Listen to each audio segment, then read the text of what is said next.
How you doing? Today's a very special day, for me anyway, not for any of you. But I'm not going to let you in on that day, so I don't want to see no comments in regards to my special day or anything like that, because I don't want it. I'm already getting enough as is, okay? Anywho, I thought that for today, well, technically it's tomorrow, because when I'm filming this, it's the day before, but regardless of the fact, I thought that today would be a great day to do a top 20 favorite films of all time. Since movies are my thing, since becoming a filmmaker is something that I want to do, I thought it'd be great to do my top 20 favorite movies of all time, just to show you my taste in films, because it's not just horror, shockingly enough. I thought it would be just a list of horror movies. It's not at all. It's actually got a lot of variety to it, and I can't wait to talk about it. But before we start, I do want to make a little rule for myself for this top 20. And that is that if there is a film with multiple sequels or prequels, or it's in a franchise, I'm only going to do one film from that franchise, from that little trilogy or quadrilogy or how many there are. This is only just to be able to spread out the picks, because otherwise the picks would be just all the same movies of multiple sequels in that movie. So I don't want to do that. I want to have variety to talk about. So starting at number 20, and this is a film that wasn't going to be on my list, because for a movie in and of itself, it's alright. It's just an average movie, but it's what this movie manages to do for me, about me, that really makes it stand out, and that really solidifies itself in the top 20. And that thing that it does is it gets me emotional. Now, if you know anything about me, which you don't, I'm not an emotional person. I don't get emotional at all, if ever. And the only reason that you ever see me get very happy or excited or angry on camera is because, one, I'm either acting, or two, because I'm very passionate about what I'm talking about. Which, this is why I make videos to begin with, is because I have fun making videos. So that's the only reason why you see emotion. But if you were to encounter me in person and we were to have a chat, I would not have a single smile or any kind of expression at all. So with that in mind, Click. Click is a movie with Adam Sandler, and it has Adam Sandler. He gets this remote, essentially, and he can fast forward his life and through time, essentially, and when he manages to do that, his person in the present time, however, is completely emotionless, dead of emotion, doesn't have any kind of expression, and he essentially goes through those moments in fast forward, to where when he finally gets the moment that he fast forwarded to, that's when he's able to take control again. But that's the problem, is that he doesn't really get to have enjoyment of the life that he's living, and he fast forwards it all the time. And for me, that it was just a theme that really hit home, because for me, I could find myself doing the same thing, where I don't really live in the present, I live more in the future, because I'm always planning things, and I'm always thinking steps ahead and working ahead. So it's always, you know, it's very relatable to me in that I could see where Adam Sandler's character is coming from, but of course, you know, the consequences of what he does is a hell of a lot of an impact on me, to the point where this movie gets me emotional not once, not twice, but 3 different times on watch value. There's 3 points in this movie that get me every single time.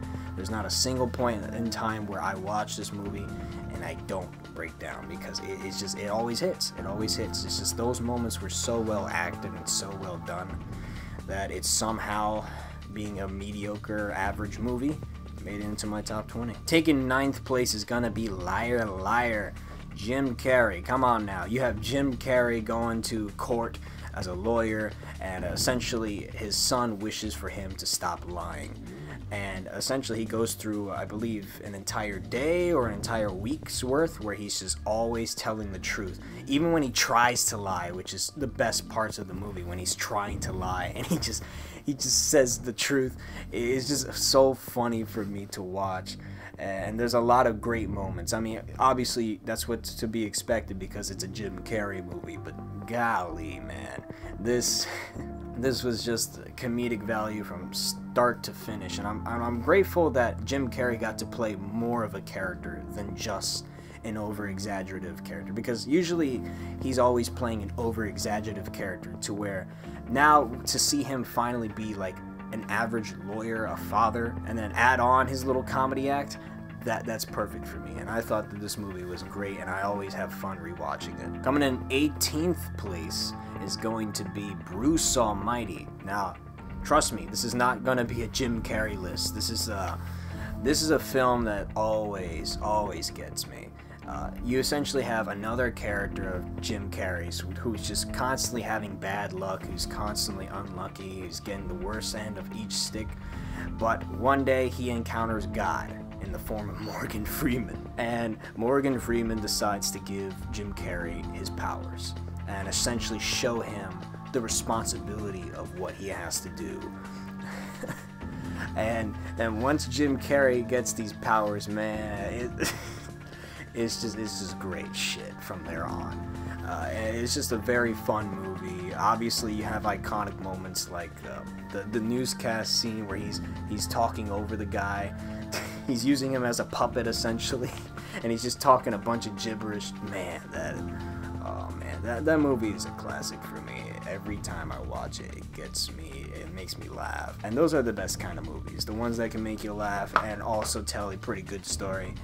I enjoy it. I enjoy Bruce Almighty. Coming in at 17th place, and this is going to be the only animated film on this list from what I can remember anyway, because I'm not a big animated guy, is going to be The Incredibles. The Incredibles is an incredible superhero movie, and it's Pixar back in the good old days, when Pixar was just Pixar and they didn't have Disney puppeteering them. This film, it just had the perfect family story, to where I can't really say that for a lot of movies, to where this movie takes the superhero concept and applies it to a family of superheroes and has that family dynamic, and you get to see every character's perspective in that family and feel what they're going through and see what they're going through and see what they're trying to accomplish throughout this movie. And it makes for just a great superhero film that has so many memorable moments in it, that also just is a great family movie, to where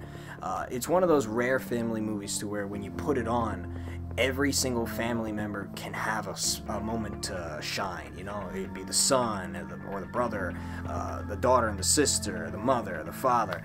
Everyone gets a chance to shine, and I really like that about this film. And obviously the film in and of itself has a lot of great moments. It has a great score. I mean, I still listen to the score today because there's so many good fucking tracks in it. And then of course you also have Syndrome, which his villain became a syndrome in and of itself, because everyone keeps making the same type of villain of fan gets fucked over and then becomes a villain. Yeah, we've seen that millions of times. But at the time, this was still a pretty newish concept for a supervillain, and it was executed very well in The Incredibles. Coming in 16th place is going to be a classic in the form of Jaws. Come on now. This is the movie that made you all afraid of the beach. This is the movie that solidified that you can make a horror movie with just an animal. I mean, granted, this is the only great shark movie that's ever existed, because nobody knows how to fucking make an animal movie properly, but it's still just a classic. The lines, the delivery, the story and how it tells it, you just have that great chemistry, especially in the final act of this movie, where you have the three guys in a boat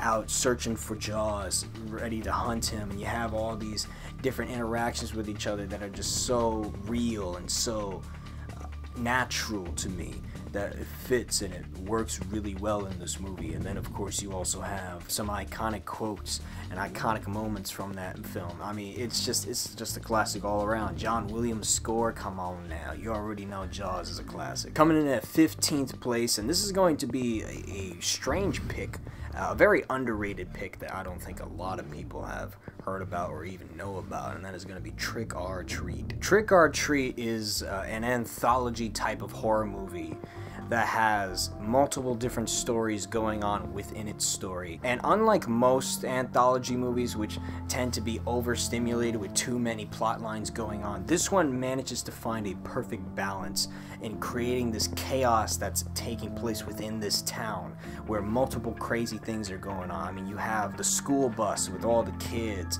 you have the Little Red Riding Hoods with all the different women as Little Red Riding Hood. You have the killer, the teacher. I think he's a teacher or a principal who's going around killing kids. You have all these different plot lines going on that just make for a great crossover. And for me, I always have a very fun time watching this film, and how badass it is too. I mean, come on now. I'm not gonna spoil anything because I think most of you have not seen this film. But if you ever go to see it, let me tell you something. The werewolf scene. Marilyn Manson's music. Oh yeah. Oh hell yeah. Coming in at 14th place is gonna be another classic in the form of Happy Gilmore. Adam Sandler, man, what the hell? This boy went crazy in this movie. So you have this guy who's trying to become a great hockey player like his father. Unfortunately, he gets stuck playing golf. I forgot how because it's been a long time since I've seen the movie, but he gets stuck playing golf instead. And he essentially becomes this very angry, frustrated golf player that's just going crazy with the puck and all that shit. And you have a lot of crazy moments where he doesn't handle other people very well, and so he gets very violent very quickly, very physical. And you have a lot of dialogue that just interchange with each other. It just makes for a lot of fun interactions. I mean, I fucking love the interactions in this movie. It's always a blast to watch. It's always fun. It's always gets me to laugh every time. So, Happy Gilmore, 14th place. Coming in at 13th place, now you knew I had to put a Mafia movie somewhere. I can't call myself a Rex Mafioso without putting in a Mafia movie, so my Mafia movie of choice is going to be Goodfellas. Now, usually, when you talk about greatest Mafia movie, you get 3 movies at the top of everyone's head, whether it be Godfather Part 1 and 2, Scarface, or Goodfellas. And I'm gonna pick Goodfellas because Goodfellas to me is just the perfect embodiment of what a mafia is in my perspective. They get both sides of the aspects of what a mafia is, to where you got the business side with Robert De Niro's character, and then you got the gangster side with Joe Pesci's character. I mean, it's just fucking crazy shit. I mean, Joe Pesci, you know you're a good actor when you have a former mob boss admitting that you are a perfect embodiment of what a gangster was in the mafia. I mean, this boy was crazy throughout this movie, and it just made for a very fun watch to me. It perfectly showcased to me the lifestyle that the mafia really is, and how it's a detriment rather than a benefit, and how the loyalty of being with a family is all fake, and more so is just to utilize you to do criminal things, because at the end of the day, a mafia is a criminal organization. And so you have that dynamic throughout this movie to make for a very interesting watch for me. Unfortunately, Joe Pesci, I like Joe Pesci in another movie a little bit better. I know he's gonna kill me for this, but 12th place, Home Alone. Oh! Yo, alright, relax, would you? Golly. Listen, Joe Pesci in Home Alone, come on, you gotta admit, the boy was hilarious. And can you believe that this movie came out the same year as Goodfellas? Like, imagine watching Joe Pesci in Goodfellas, and then Home Alone comes out, and it's like a complete 180, and it's like, what the hell? Joe Pesci, man, he's something. But Home Alone is just one of those classic films that just capture the spirit of a holiday. I don't want to say Christmas, because fucking hell, Christmas. Oh, Christmas. I hate Christmas songs so much. But Home Alone just perfectly embodies the spirit of what a holiday should feel like, and how that holiday is celebrated, and the dynamic that it has with Kevin being this young kid home alone all by himself, and it's showcasing to you what a kid would do if he was all alone by himself, and what he would do, and all these other things, and while still managing and maintaining to do mundane things on his own, to prove that he is more than just a kid, that he's capable of taking care of himself, and showcasing to you that he's willing to defend his family's house in a time of need, with the ending of all the traps. Of course, everybody remembers the traps at the end with the Home Alone and all the different gags. This movie's just a classic all around. Coming in at 11th place, and now I had to put at least one MCU film on here, and my choice, Yeah, Iron Man. I don't think this is my favorite MCU film, but if we're talking favorite films of all time, I have to put Iron Man as the film, because without Iron Man, the MCU wouldn't exist. And Iron Man was one of the first movies I ever seen in theaters. I believe it was the second movie I ever seen in theaters, and it was just a fun watch all around. Robert Downey Jr. just has this perfect charisma to him, all these snarky, sarcastic remarks that he has to his character, and the way that they managed to utilize the practical effects with the CGI in this movie to create this awesome visual that is Iron Man, making this character, who once was probably one of the worst Avengers in the comic books, into one of the best, if not the best Avenger that there is. I mean, it's just so much about this movie, and even though it has a mediocre to bland villain, I think that the villain was perfect for what this movie was supposed to be. And seeing all the suits and all the technology, it just gives me nostalgia just thinking about it. Just seeing him putting all the machine on. Oh man, crazy shit. I remember this movie. I love this movie so much. Coming in at 10th place, cracking the top 10 here, is gonna be 28 Weeks Later. Yes, I said 28 weeks later. I prefer it to days. This movie is easily, for me, my favorite zombie movie. Now, I do not like the slow zombies at all. I actually hate slow zombies. I think it's really weak to see on film or in a show. Just seeing the slow ass, it's like, it's not a threat to me. Only in the darkness is it a threat to me. Like, the only reason why something like Resident Evil really works for me is because, for one, Resident Evil is more than just zombies, and for two, Resident Evil is a game, and when you have it on a game, it's so much more fun because you get to control the character, whereas when you're watching a movie, when you're watching a film, you're just watching these characters just go and avoid these slow ass zombies. It's like, hurry up, pick up the pace. And that's why something like 28 Weeks Later has always been scary to me, because you take the concept of a zombie, of having this infection, this contagion, and you just essentially make them into violent machines that are going fucking tearing things up and fucking running at the speed of sound. Like, holy shit, they are fucking fast. And you get for a terrifying movie. And why I prefer Weeks over Days is because Weeks manages to utilize that concept in a really fun way, to where I enjoy every scene that goes along with this film. It's just so much fun to watch, to see how at first it starts off with a killer opening with having all this crazy mayhem, and then it calms down for a bit and it builds its story, it has its characters, and it slowly builds those characters, and then the infection starts again, and you just get fun scenes back to back to back to back. It's like endless amounts of fun shit that you get to see on this film. And the most shocking thing for me about this film was what it managed to do in the ending of the film, which was have only the kids left alive, which is something that most horror films wouldn't even dare to do. I mean, let alone kill a kid, but to have just the kids, that's some crazy shit right there. Coming in at 9th place, now I had to include one of these films, otherwise I can't call myself a fan of this franchise, and that is going to be Saw 2. I love me some Saw, and Saw 2 was just the perfect Saw, and it perfectly embodied everything about what makes Saw great. You have a great villain in the form of John Kramer, and with so much charisma and being able to be on screen. You have great traps that were unpredictable, and you had a great twist that was also extremely unpredictable, and sometimes you could even say that it's better than the first movie's twist, and that the game is better than the first movie's game. I mean, it literally takes everything from the first movie and just amplifies it and makes it so much better in so many ways.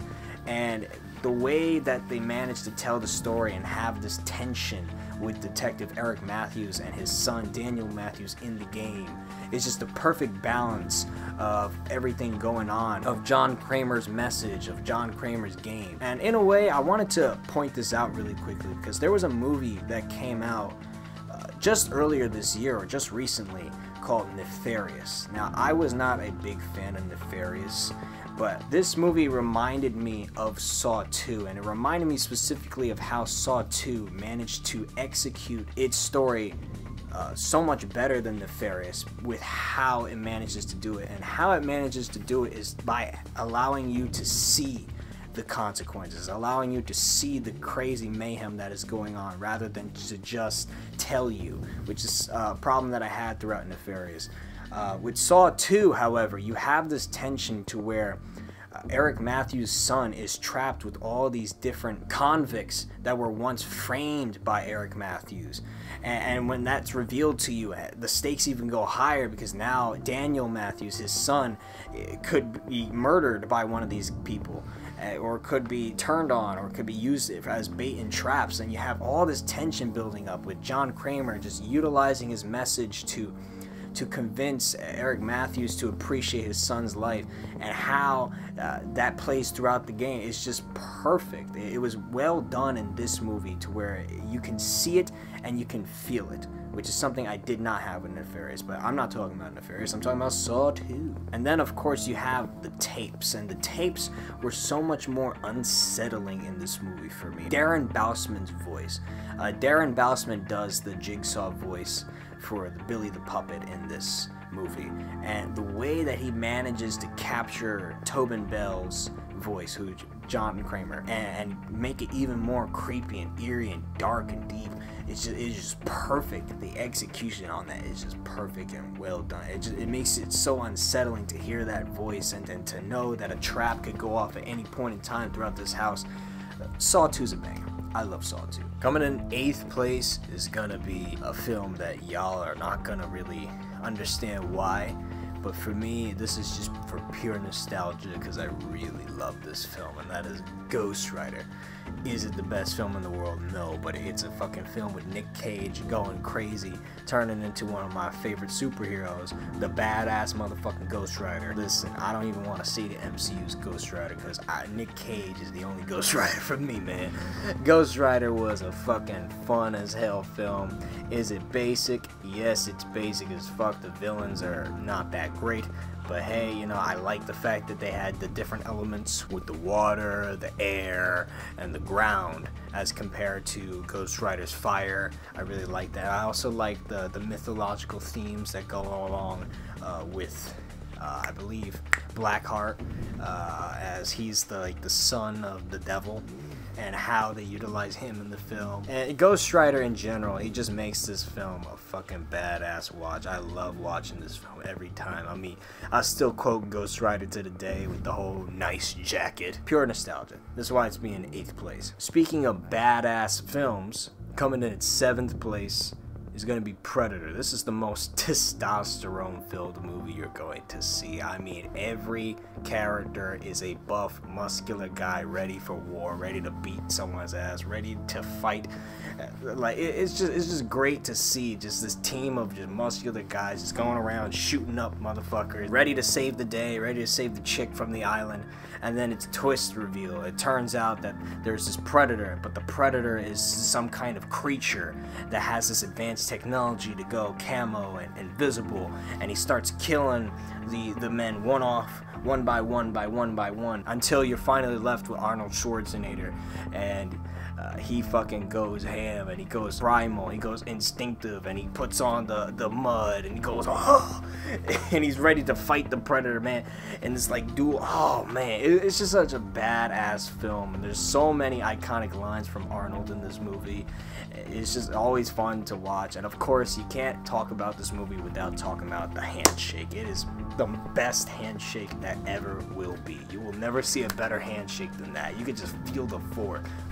It's just great shit. I love it every time I watch it. Coming in at 6th place is gonna be another classic movie for me, and that is Sandlot. Yes, Sandlot. Who knows Sandlot? Some of you might be too young. I hope, listen, no kids. Y'all better not be watching my fucking videos. No kids allowed. Anywho, Sandlot is a classic where you have this boy who comes into this town, this new town, and he really likes baseball, and so he tries to make friends with these other kids that are playing baseball, and of course shenanigans ensue from there on out. It's just a fun movie, and it really embodies what I think friendship really means, how these boys have this friendship with each other, and how they banter with each other, and how they handle other situations. And there's so many iconic scenes, from the fucking the amusement park with the tequila, the pool, the dog, every scene with the dog, the rival team that comes in and they fight them in the baseball, and then of course the ending with them running from the dog. Ah man, this movie is just filled with so much shit that just makes it so much fun to watch every time. Every single scene is a classic for me. I just remember so much from the scene. Babe, bro! If you haven't seen Sandlot, go watch Sandlot right now, because it is a classic. Coming in at 5th place is probably going to be my favorite comedy movie of all time, and that is Rush Hour 2. Yeah, I had to pick between 1 and 2. I picked 2 because 2 just had so much more life to it. It had so much action, it had so much comedy. You get to really see Lee and Carter interacting in so many better ways. Oh man, it's just a great movie to watch, to see them on the same page this time round, and to see them bantering, and to see them, oh my god, there's just so much to love about this film. Chris Tucker is just a comedic genius. Jackie Chan is Jackie Chan whooping motherfuckers' asses in the craziest ways imaginable. Man, I love it. I love Rush Hour 2. I love the Rush Hour movies. I don't know how Rush Hour 4 is gonna do. I'm kind of hesitant on Rush Hour 4, but if Jackie Chan and Chris Tucker can channel in their past experiences with these past movies, I think it will be a blast. It will definitely be a blast. Coming in at 4th place is going to be another classic movie, and that is Jurassic Park. I used to binge this movie, and 2 and 3 all the time as a kid.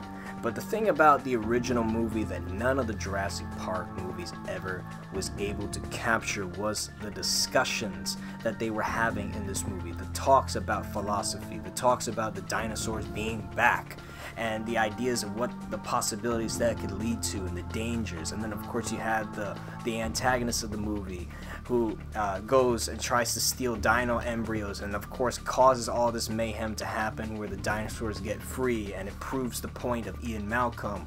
And you just, I love scenes where you have two characters or multiple characters debating their different perspectives on a matter, and seeing how their perspectives play out with the story, not with the message. Those are the better type of films, and Jurassic Park nailed it on the T, which sucks to me that none of the Jurassic Park films ever were able to capture this beauty again, because man, if they just nailed it with Dominion specifically, how do they fuck up Dominion? Like, I don't mean to rant on that, but like, how do you fuck up Dominion? You have dinosaurs on the homeland. How do you fuck up that concept? Anywho, classic Jurassic Park, 4th place. Coming in at 3rd place is another underrated movie. Well, obviously, it's been building up as the years went on, but for me, it still seems underrated because barely anyone ever talks about it at all. And that movie is Unbreakable. This is the most grounded, realistic superhero movie you will ever see, and that is a guarantee. To where you have this guy named David Dunn who survives this fatal train crash that everyone else dies from, and he's the only survivor. And then of course you have the comic book nerd in the form of Elijah, and he comes around and he's trying to convince David Dunn's character that he has superpowers because he survived this crash where no one else did, so he has to have some kind of specialty to him. And the whole movie is just him trying to convince David Dunn's character of that, and how the movie slowly builds that, and slowly builds these pieces in David Dunn's memory that he seemed to have forgotten, or he seems to not remember correctly. Like, he can't remember if he's taken off for sick days.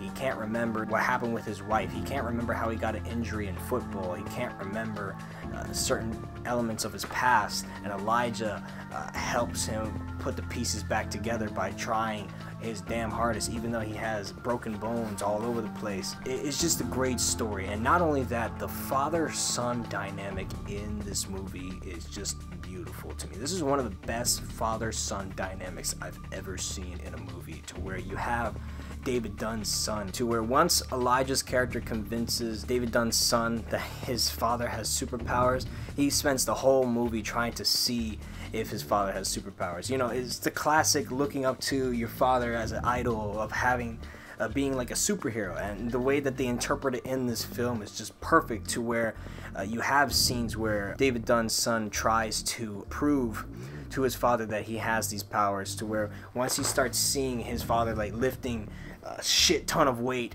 he starts to get more and more convinced and then he even tries to be like him by fighting this kid at one point. And then of course it all culminates to the end of the movie where you have that scene where they're about to have breakfast and he's sitting down, and the father, he just slides the newspaper to him just to read it, and he reads the headline that he saved the day as an unidentified hero. And that interaction where they're looking at each other and he shushes them because he doesn't want his wife to hear. Fucking beautiful shit, you know. It gets you emotional every time. And then the twist ending with this one. This was M. Night Shyamalan before you really knew who M. Night was. Before you knew that he did twists with every single one of his movies. This was peak M. Night Shyamalan right here, where the twist ending fit perfectly with the themes of the movie. It fit perfectly with the story, and of course it built a unintentional trilogy that worked in its favor, because this is actually one of my favorite trilogies of movies I've ever seen. So that in and of itself, that's very impressive, and I really love this movie. I find it very underrated, and I hope more people come around to it someday. But of course, we're down to the final two. Now, if you've been on the channel for a long time, which I know most of you haven't, you'll know what the final two are, and you'll know I always go back and forth between them. But today, only one can be at the top. And for right now, as is, coming in at second place, it's gonna be John Carpenter's The Thing. This is my favorite fucking horror movie of all time.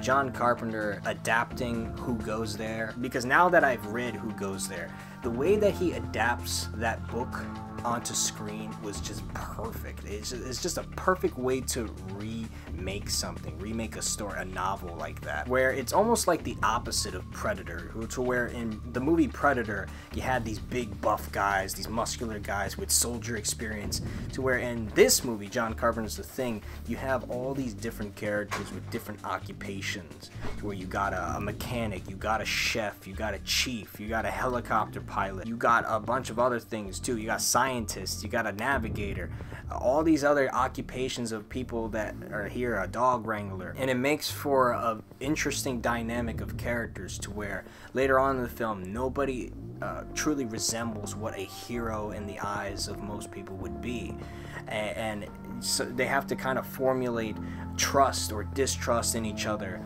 because of this alien, and how this alien can overtake one another and assimilate them, absorb them to become them. And it's just a beautiful concept. Now, something to know about me, if you don't know already, which gratefully if you don't know, good, is that I love the concept of shape-shifting. I think it's one of the best concepts, and when utilized in a horror movie specifically, I think it makes for a very fun, entertaining watch for me. I mean, it's why I like Resident Evil, it's why I like that scene in Trick or Treat. And when you have a movie like John Carpenter's The Thing, where you have distrust on who is this alien in disguise, and that paranoia and that fear that carries all the way throughout the movie, it's just perfectly well done, perfectly executed. And to me, it's forever going to be my favorite horror movie. The score is just very different from what you expect a horror movie score to be, where it has this eerie tone to it that's always like suspenseful, but it never goes over the top action. It's always suspenseful.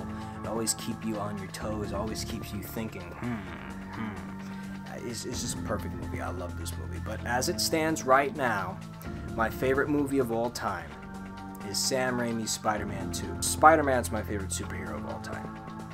I love Spider-Man, and I grew up in an era where I had all of the greatest Spider-Man media you can consume. I had the Sam Raimi trilogy. I had the 90s Spider-Man TV show, and I had Spectacular Spider-Man.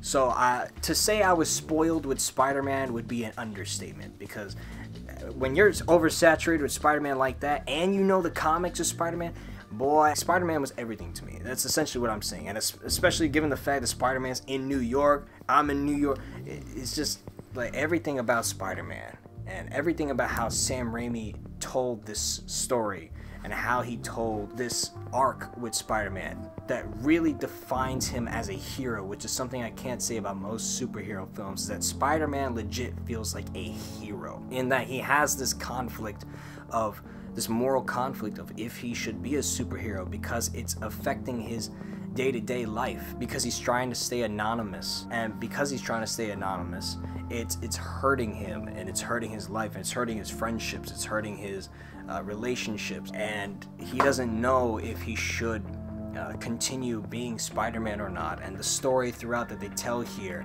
of how to you know, you can't always live your dreams, and how you must live up to responsibility, and it's so good. I fucking love this movie. It is my favorite movie of all time. And Sam Raimi and how he utilized the practical with the CGI to create this movie, it is just beautiful. Beautiful shit. I love Spider-Man 2, and for me right now as it stands, I don't think any movie is going to be greater than this. It's my favorite movie of all time, Spider-Man 2. But what about y'all? What are y'all favorite movies of all time? Trust me, it's gonna be hard to pick because there is a lot to pick from, but for me, this is my top 20, and, well, that's that. No comments. If I see one of you say it, I swear, I will find you. Or not. I read dirty pajamas!